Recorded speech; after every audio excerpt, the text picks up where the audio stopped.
Keir Starmer and his cabal of metropolitan, city-dwelling, dinner-party-going, luvvie elite have gone to war with farmers, and it's a war they'll lose. They chose to bite the hand that feeds Britain. The only problem for them is that this hand hits back.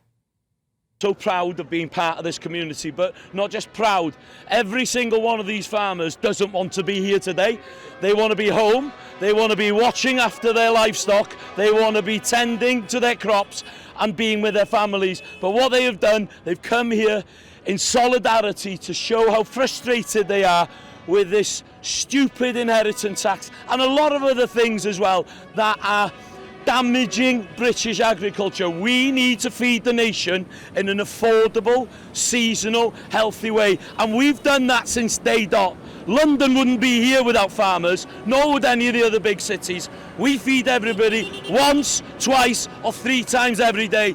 But these people in their ivory towers have no understanding of the importance of the farmers, the countryside, the community, and everything we bring.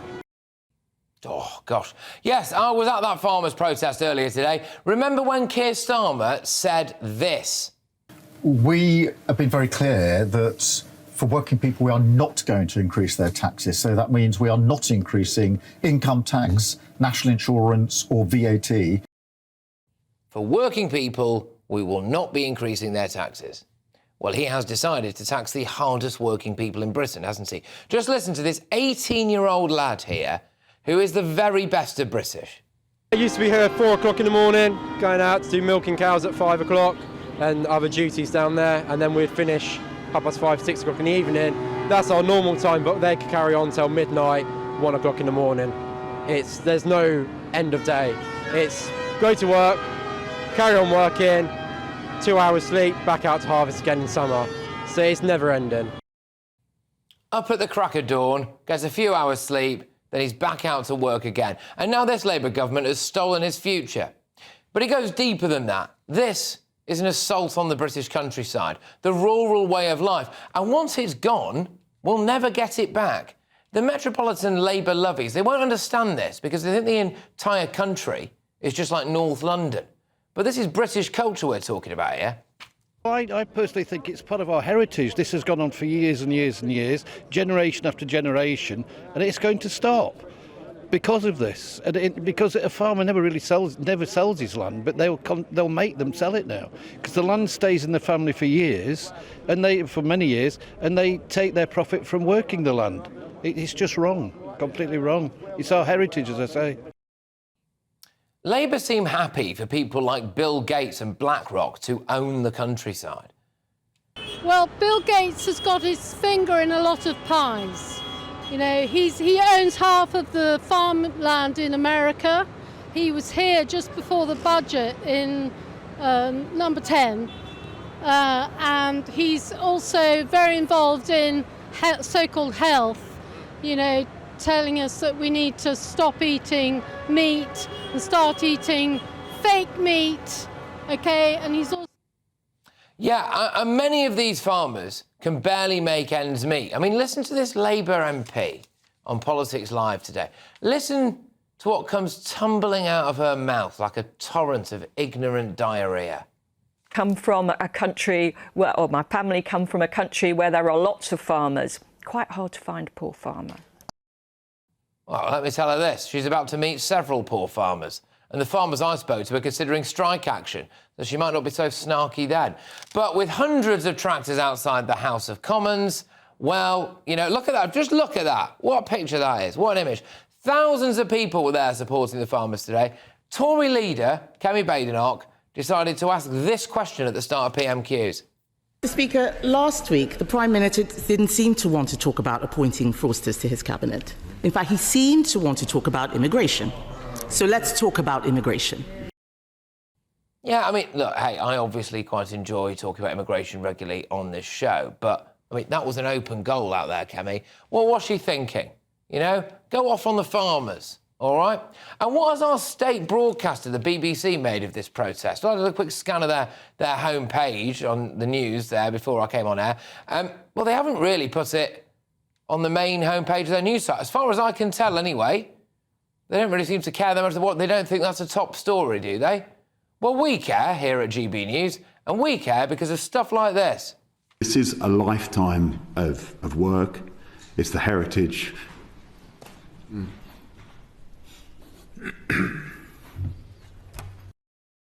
It's the president of the National Farmers Union there fighting back tears as he talks about this needless farmer death tax. And it is needless because Labour hopes that it will raise around 500 million quid, and they are giving away more than 500 million quid in foreign aid to foreign farmers.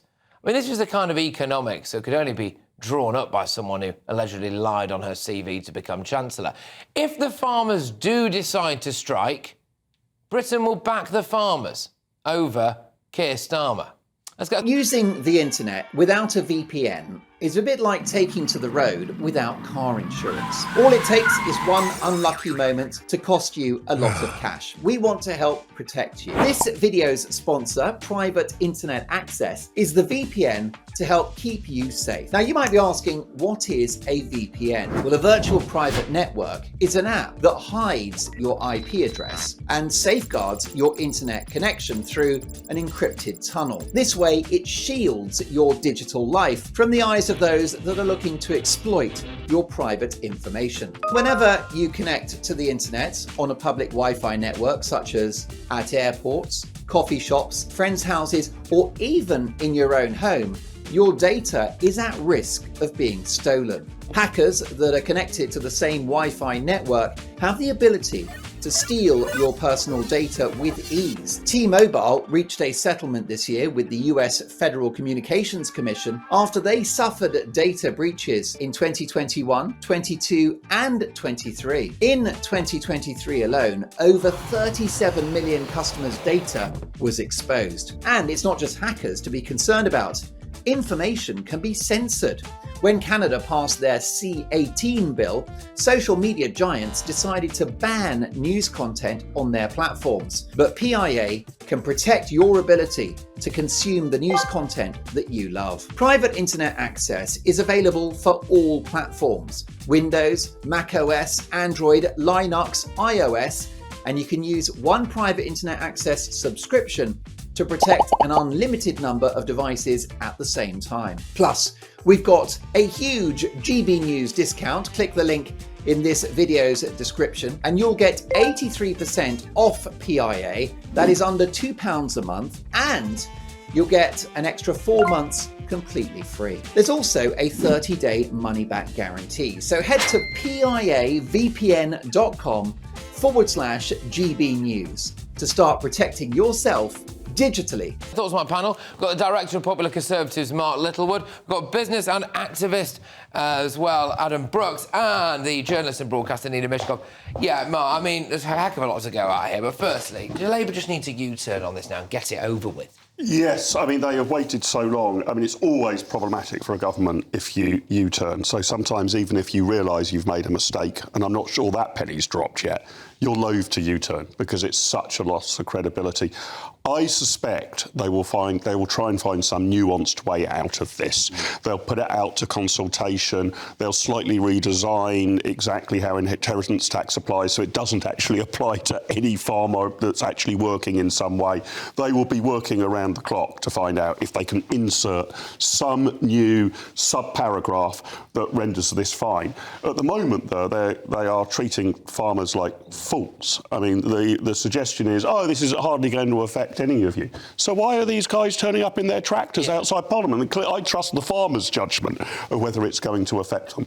There was a thing that it was reasonable for the government to solve, that the way we treat inheritance tax on farms does mean that there's an attraction for very rich billionaires to buy up farmland, not farm, and pass it on inheritance tax free. We've got to find a way of sorting out that loophole. Well, but you can surely... Yeah, stop that.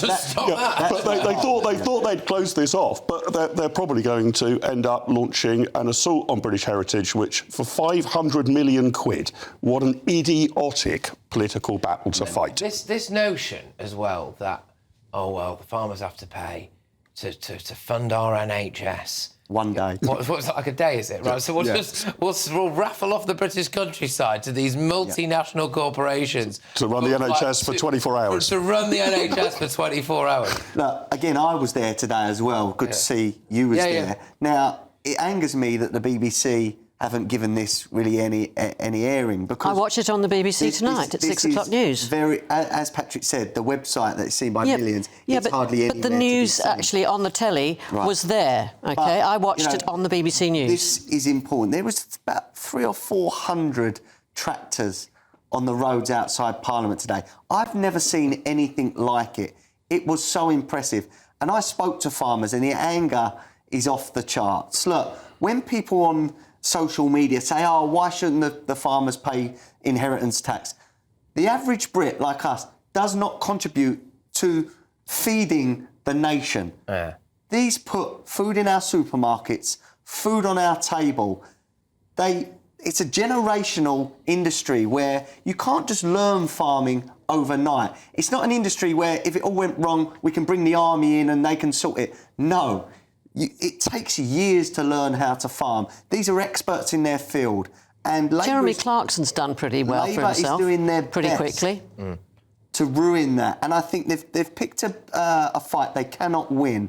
And if they decide not to put the food in the supermarket and go on strike, I back them with that. Does it concern you, Nina, at all that people like Bill Gates and some of these corporations and funds or whatever, like BlackRock, could just buy up vast swathes of the British countryside and serve as goodness knows what tripe? Well, I think what Keir Starmer has tried to do, and very crudely and badly, is to prevent that happening, to stop wealthy people from using this as a way to sidestep inheritance tax, putting their money into land, and that's who he's tried to grab. And unfortunately, like in fishing, if you put the net out and you want the big tuna, you get the little fish as well. Now, he needs to actually fish with a much finer net, if you see what I mean.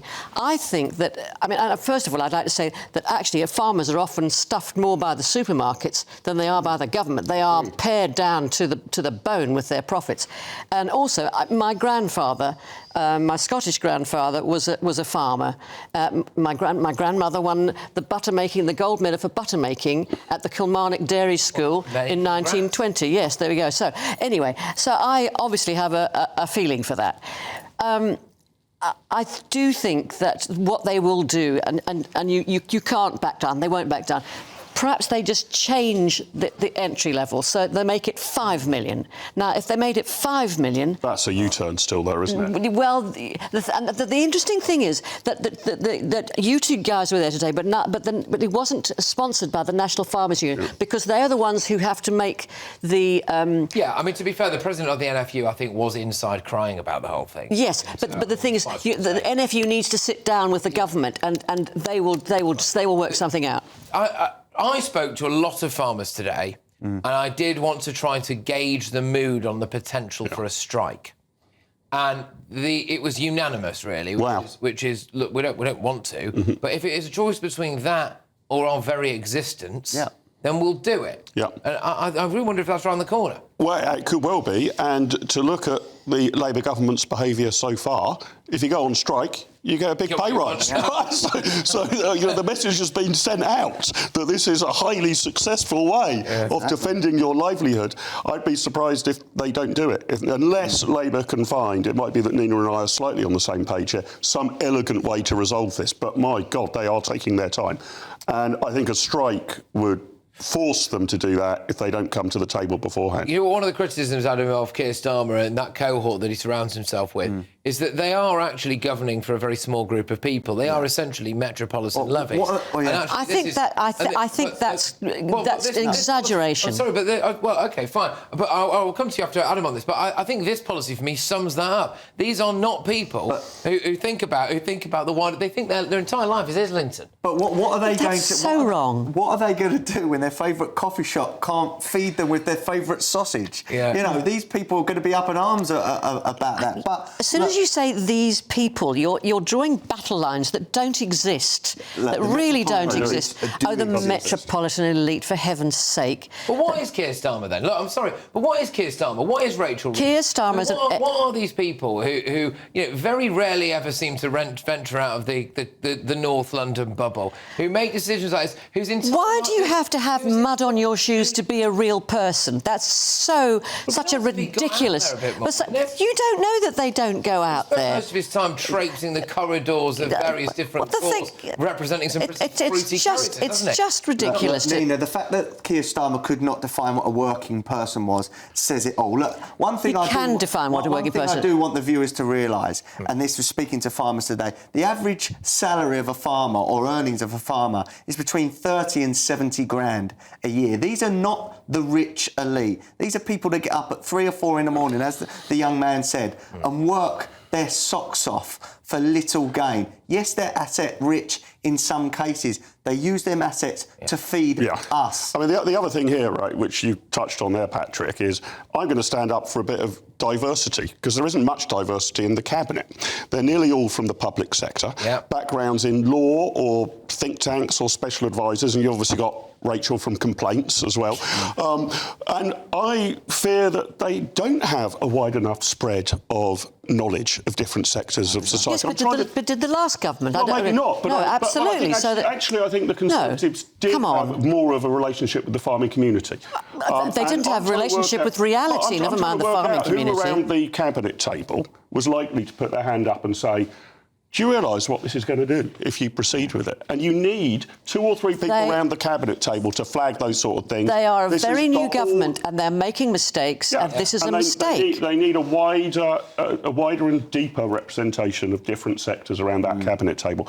Nobody's ever run a business who's sitting around the cabinet table, not one of them. And there's hardly any private sector experience apart from Rachel. But they're not a bunch of money grabbers who are just out to fleece the public. OK, well, I'm judging this government, not the previous one. Okay, well, we've got to compare it. For a government that might at times struggle with the perception that they don't particularly like Britain, now that might be unfair, right? Lots of people say that's unfair. But for a government that struggle with that perception, this isn't a great way to go about it, is it? Having a massive pop at a load of people who, for many people, kind of literally embody Britain. You've got the kind of Barber jackets on, you're out there farming the land, you're driving your tractors and you're living in the rural British countryside. I mean, stiffing them is not a great... Owning a Barber jacket is not a passport to being a proper British person. That is so ridiculous, Patrick, and you know it. Population makes you a proper person. I know the value of farmers, and the thing is, the Labour government have made a mistake in this case, and they need to put it right. Look, they've made a mistake in many cases. They've attacked farmers, pensioners, students, working people. If we knew this before the election, they wouldn't have won. You know what I think it was something. We should touch on this because I know, like, I'm broadly quite fan of Kemi Badenoch. She sat on this sofa. I thought she was good. She did a great interview. Not knocking her. Unfair. Why not? Why not? Because I don't want to. I don't. She hasn't really done anything, as far as I could tell so far, for me to really warrant knocking her. Make lame jokes. Apart from today, I think it was an open goal. You could probably hear that farmers' protest from inside that chamber there in Westminster, and to not go off on it at PMQs, I thought was a massive. She was concentrating on writing a bad joke for Prime Minister's pathetic. Preparation for PMQs is quite an art, and you do have to make a decision about what topic you're going to go on. And I have no idea why they picked immigration. Immigration is going to be an issue that she's got to return to again and again and again, and is a bit of a sticky wicket for the Conservatives, given the record of the last Conservative government. But she's got to face it. She can't not talk about immigration. But today, I would have thought it was clear as day when you've got Nigel Farage, you've got Nigel Farage and Rupert Lowe outside amongst the farmers, getting support, going up in the polls.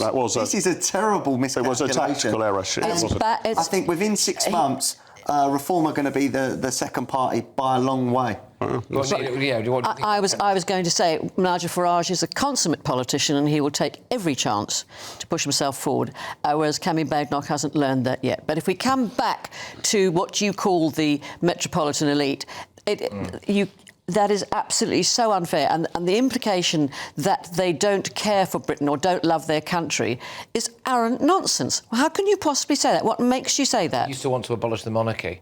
Well, who does? Not the entire government doesn't. Maybe one or two. I don't know. Maybe there's somebody in the cabinet who does, but I don't think I've ever heard of that. But they don't want to abolish the monarchy. Nina, is not so much that they necessarily hate Britain or don't love the country. Patrick said it. But my fear is more that there are large parts of Britain that they don't understand. Yes. That's the problem. Well, it's not not necessarily that they're malicious. It's just, as I was saying, it's too narrow a cohort of ideological outlook and background around that cabinet table. But there was also, but the thing is, any government is made up. You show me a government and a cabinet in the past that was made. Somebody who's run a business, for example, would be useful to have in the cabinet. What, like Liz Truss? Somebody who's run a business and one in the cabinet. Well, OK, right. Well, good stuff. Good stuff at the start of this hour.